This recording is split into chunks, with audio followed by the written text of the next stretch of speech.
ये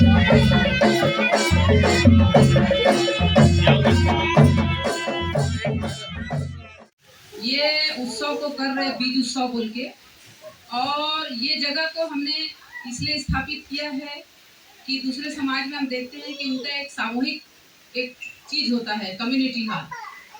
उनकी समुदाय की एक जगह होती है जिसमें वो बैठते हैं और अपने समाज के हित के लिए कुछ ना कुछ अच्छा करने की कोशिश करते हैं।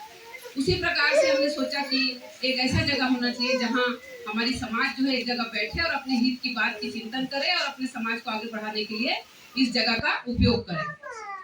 अब सिर्फ ये जगह रहने से तो नहीं बनेगा, इसलिए हमने सोचा कि हमारे जो कल्चर है, आदिवासी का जो संस्कृति है, आदिवासी समाज में जो खाना पीना है, उसको भी हमको यहाँ प्रयोग करना चाहिए।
पढ़ाने वालों रानी काजल जीवन शाला।